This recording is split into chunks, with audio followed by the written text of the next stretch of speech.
Inside the penthouse, the air is thick, charged, suffocating. Akojua stands with her back against the glass, Seoul's lights spilling around her like fire. Park Min-ho is so close she can feel the heat of him, feel the control he's barely holding on to. "Say the word," he murmurs, voice low and dangerous. "And I'll step away." She doesn't say it. Instead, she grabs his collar and pulls him down into her. The kiss is violent in its hunger, months of restraint snapping in an instant. His mouth crashes into hers like he's been starving, like he's afraid if he hesitates even a second she'll disappear. Her lips part, breath shuddering, and the sound she makes is soft but broken, betraying how badly she's wanted this.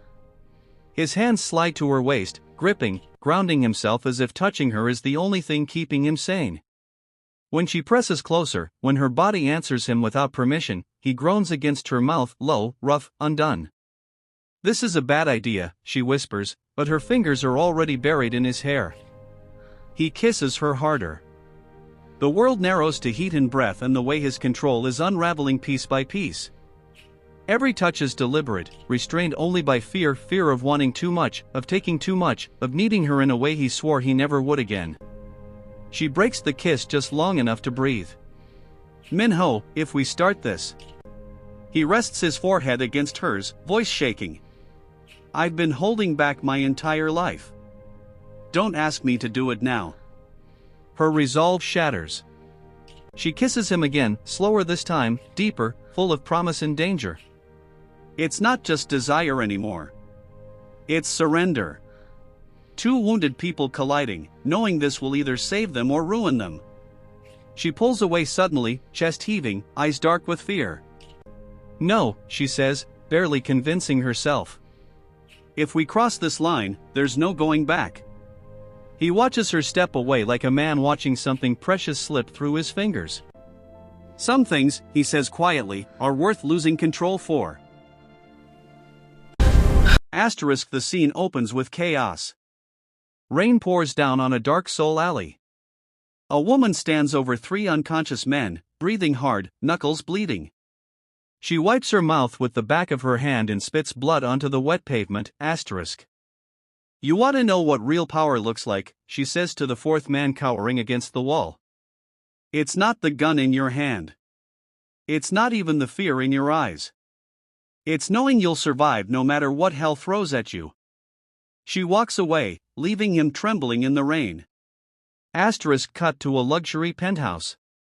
A man sits alone in darkness, staring at his reflection in a glass of whiskey.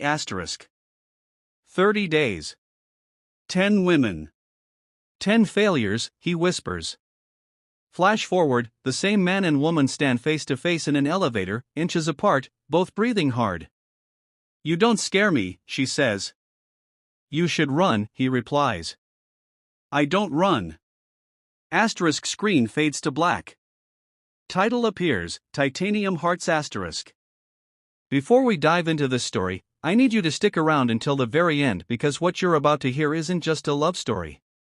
It's a brutal lesson about loyalty, survival, and what happens when two broken people decide to stop running from themselves. Trust me, you won't see this ending coming. Now let me take you back to where it all began. Park Min-ho wasn't always Seoul's most feared man. Once, he was just a kid who learned that power was the only language people respected. By 35, he controlled half the city's underground operations. He had money, influence, and fear working in his favor. But there was one thing he couldn't control. One thing that kept breaking him over and over again. Women ran from him. Not because he was cruel. Not because he was violent. They ran because when Park Min-ho let someone close, when he let his guard down in those intimate moments, his intensity became overwhelming. He was too much. Too passionate. Too consuming. He held on too tight, loved too hard, needed too deeply. 30 days ago, the 10th woman had fled his penthouse in tears, calling him a monster. He sat alone that night, surrounded by luxury that felt like a cage, wondering if maybe she was right. His phone rang. It was Marcus Choi, his right-hand man for 15 years. "Boss, I found someone for the assistant position." Min-ho laughed bitterly. Another one? How long before this one quits? 3 days? 4? This one's different. They're all different until they meet me. Marcus's voice was firm. Trust me on this. Her name is Akojua. She's survived things that would destroy most people. I think she might be exactly what you need. The next morning, Minho sat in his office reviewing security reports when his door didn't knock. It slammed open. A woman walked in like she owned the place. She had dark skin that glowed against the Seoul skyline, wild curly hair pulled back in a careless bun, and eyes that had seen too much. She wore ripped jeans, a leather jacket that had seen better days, and boots that had walked through hell. She threw herself into the chair across from his desk without being invited. Minho looked up slowly, every muscle in his body tense. No one entered his office like this. Ever. You must be confused about how things work here, he said, his voice deadly quiet. No confusion, she replied, meeting his gaze without flinching. You're Park Min-ho. Feared crime boss.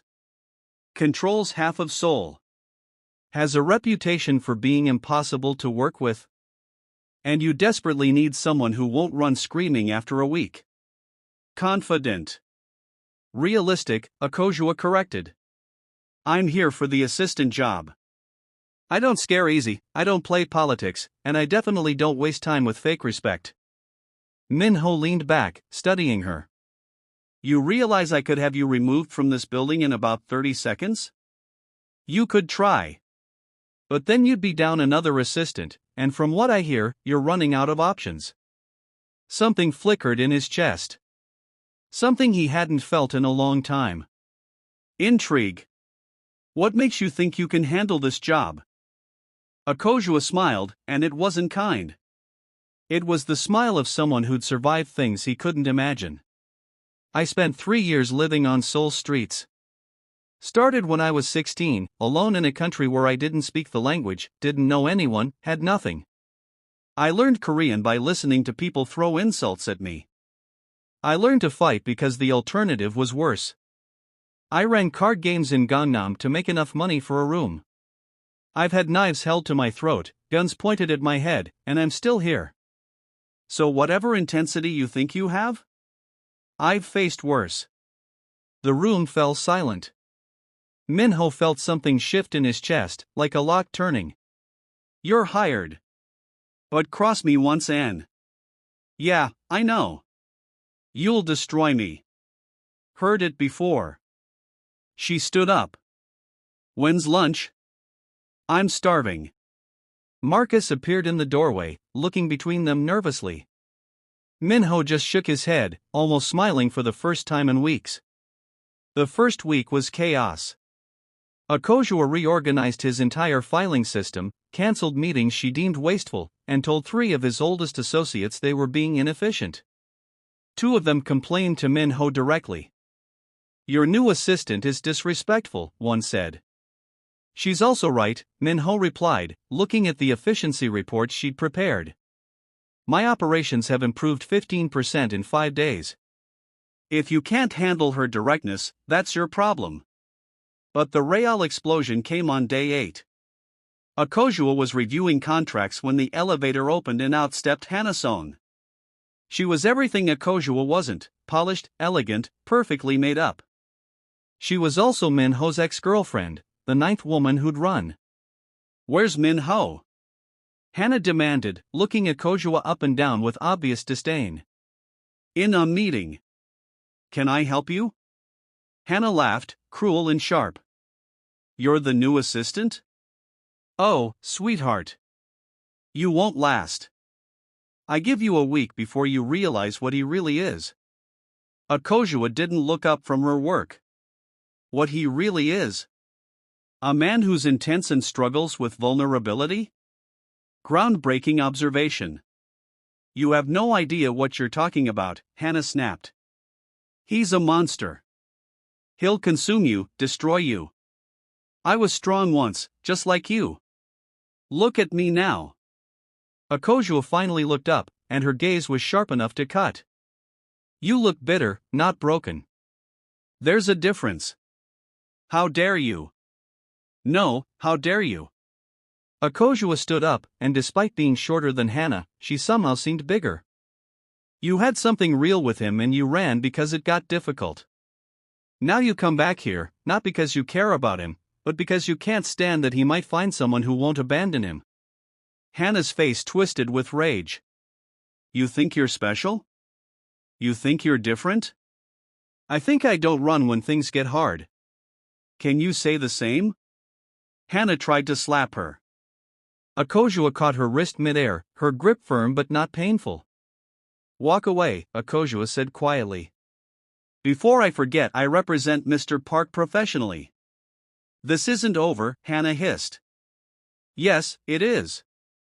Akojua escorted her to the elevator, pressed the button, and as the doors closed, called out cheerfully, "Have a blessed day." Behind her, someone cleared their throat. She turned to find Minho standing in his office doorway, having witnessed everything. That was my ex-girlfriend, he said carefully. I know. She's gone now. You just assaulted a member of the Song family. They have connections everywhere. Akojua shrugged. She swung first. I just defended myself. Question is, do you want an assistant who lets people disrespect you, or one who handles problems? Minho pulled out his phone and showed her the screen. The encounter was already trending on social media. Mystery woman defends crime boss, humiliates heiress. You've been here 8 days and you're viral, he said. Is that a problem? Something in his expression shifted. Something warm and dangerous. No. Surprisingly, it's not. They stood there, the air between them crackling with tension. Akojua felt her heart rate pick up, felt something in her chest that she'd sworn she'd never feel again. Want. Need. Desire. She turned away quickly. I have work to finish. But as she walked back to her desk, she could feel his eyes on her, and her hands were shaking. 2 weeks later, everything changed again. Minho had a critical business dinner with potential partners. They expected him to bring someone, a girlfriend or fiancé, to prove he was stable, trustworthy. I need you to come to a dinner tomorrow night, he told Akojua. Sure. Want me to take notes? No. I need you to pretend to be my fiancé. She stared at him. Excuse me? These businessmen are traditional. They want to see I'm settled. I need someone who can play the part convincingly. Why me? Because you're the only person I trust not to make this weird. Akojua laughed. Fine. But I'm not wearing heels. The next night, Minho picked her up personally. When she opened the door, his breath caught. She wore a sleek black dress that hugged her curves, her hair styled elegantly, makeup subtle but striking. But true to her word, she wore combat boots. You look, he started. Don't. It's just a costume, she interrupted, but her cheeks were warm. At the restaurant, she was magnetic. She held Minho's hand like they'd done it 1,000 times. She laughed at the right moments, asked intelligent questions, and when Executive Kim made a slightly inappropriate joke, she shut him down so smoothly he didn't even realize he'd been put in his place. Mr. Park, you're a lucky man, Executive Lee said. Where did you find such a treasure? Akojua squeezed Minho's hand. He didn't find me. I found him. And I don't let go of what's mine. The possessiveness in her voice made Minho's pulse race. The deal was signed before dessert. In the car afterward, Minho couldn't stop looking at her. You were incredible, he said. I told you. Street Survival 101. Be whoever you need to be. And who were you being tonight? She looked at him, something vulnerable in her eyes. I don't know anymore. The air in the car felt thick. He reached over, fingers barely touching her hand. Akojua. Don't, she whispered. Please don't. Why? Because if you do, everything changes. And I can't handle that right now. He pulled his hand back, jaw tight. Okay. But they both knew it was already too late. Over the next month, Akojua proved herself indispensable in ways that had nothing to do with assistant work.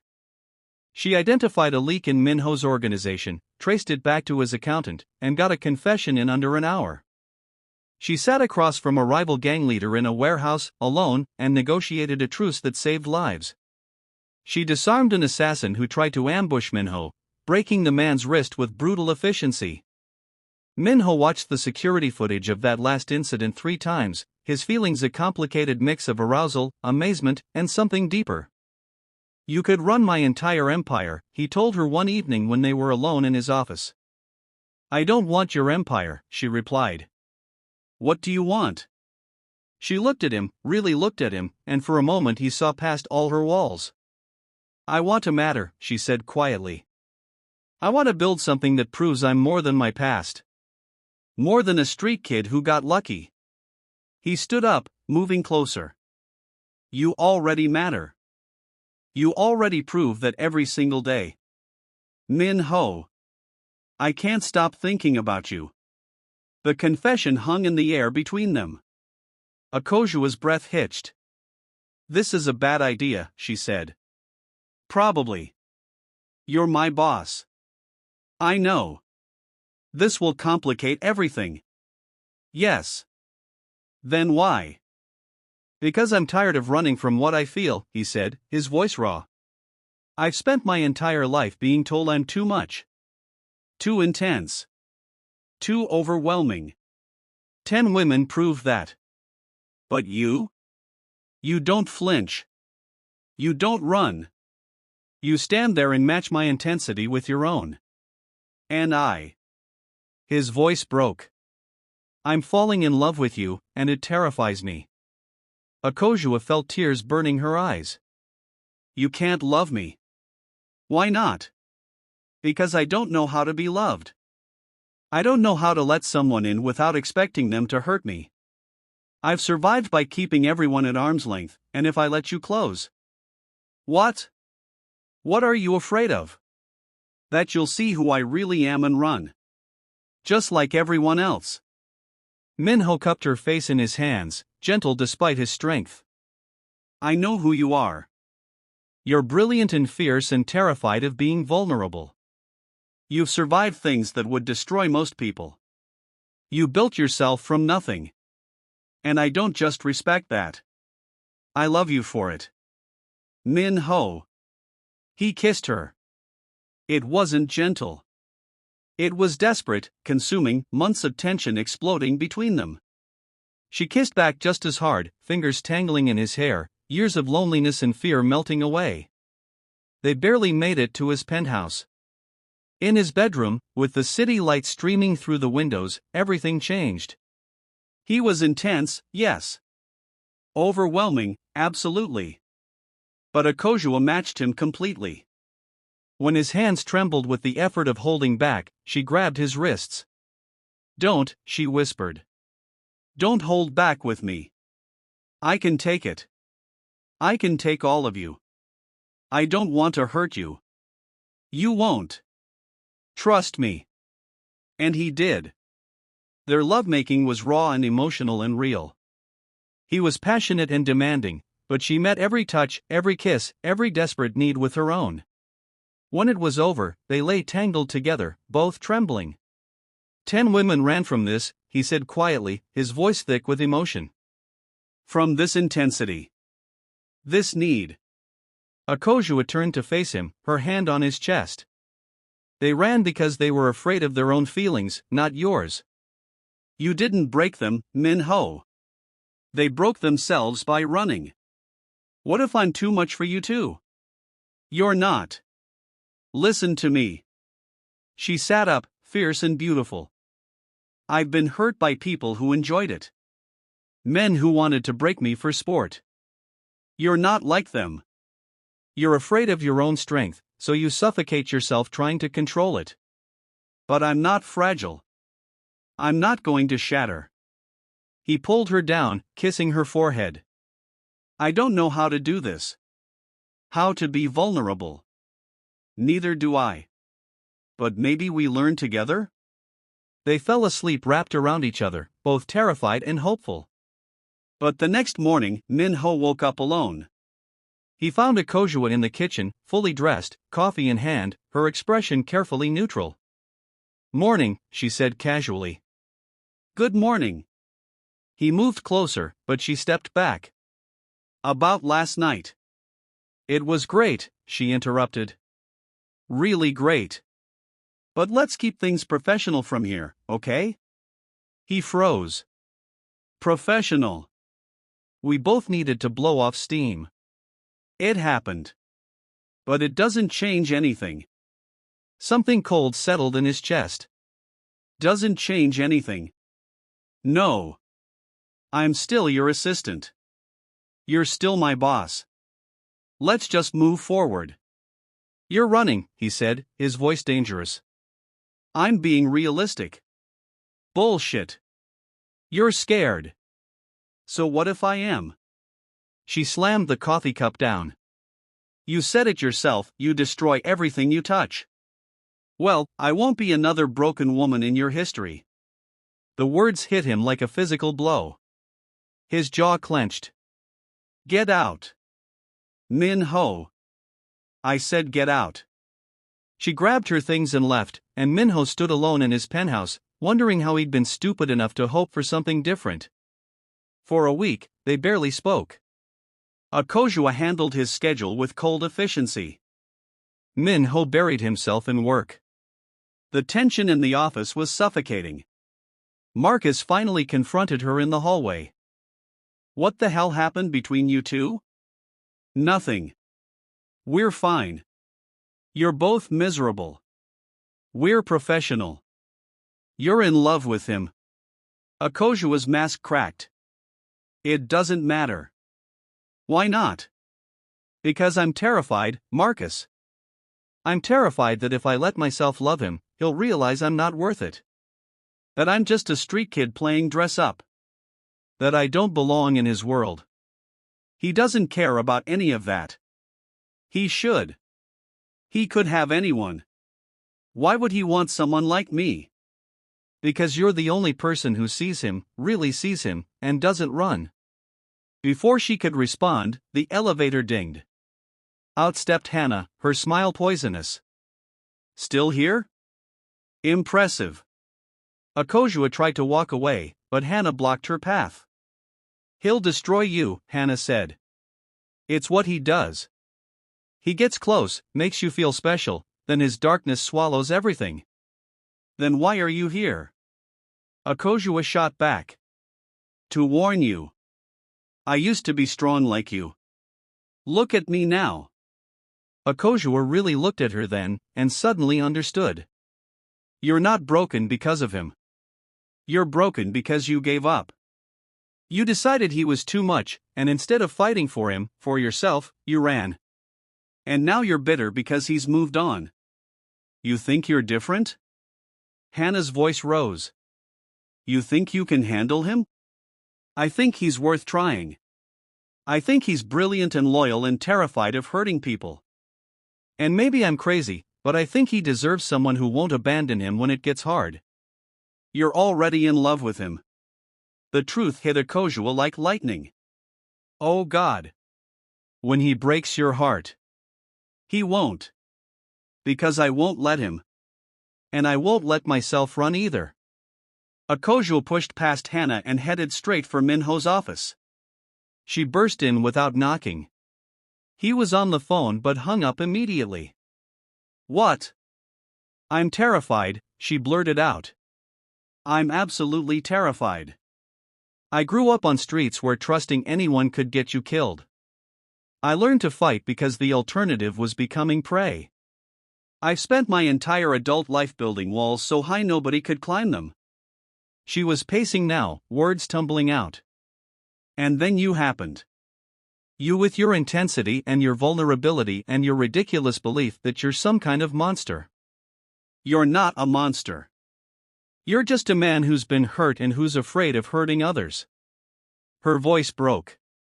"I'm falling in love with you, and it's the scariest thing I've ever felt." Because I know how to survive gangs and violence and starvation. But I don't know how to do this. I don't know how to let someone in without it destroying me. Minho was around the desk in seconds, cupping her face. You think you're the only one who's terrified? Akojua, you walked into my life and changed everything. You're fearless in ways I can't comprehend. Every woman before you ran because they thought I'd break them. His voice cracked. But you? I'm afraid you'll break me. What if we destroy each other? What if we don't? She laughed through tears. This is insane. Completely. We'll probably crash and burn. Maybe. But maybe we won't. He kissed her, and this time it was tender, full of promise. I can't promise I won't struggle, he said. I can't promise I won't be intense sometimes. And I can't promise I won't push you away when I'm scared. I can't promise I'll always know how to be vulnerable. So we figure it out together. Together. They held each other as Seoul glittered outside the windows, two broken people choosing to be whole together. Over the next 2 months, everything shifted. Akojua moved into Minho's penthouse. They fought sometimes loud, passionate arguments about boundaries and trust.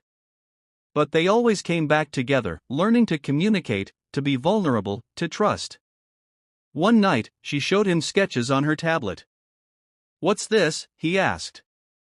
Just an idea. Probably stupid.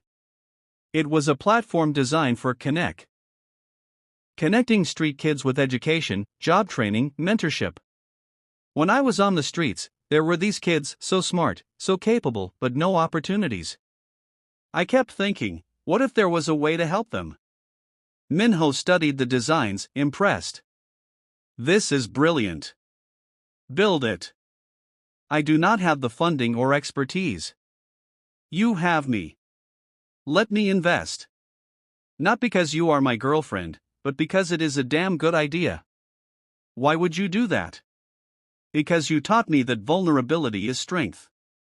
That letting someone in does not diminish you. This is your dream. Let me help you build it.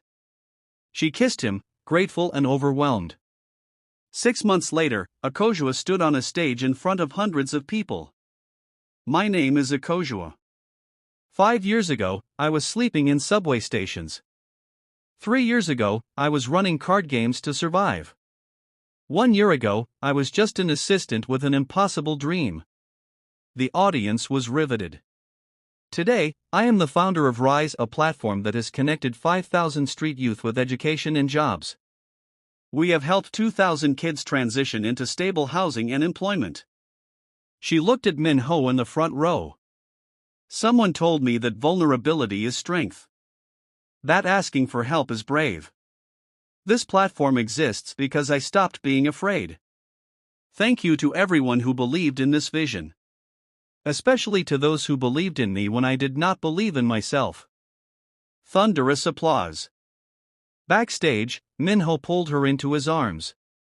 I am so proud of you. Could not have done it without you. You could have. But I am glad you did not have to. That night, on a rooftop restaurant under the stars, Minho got down on one knee. Akojua.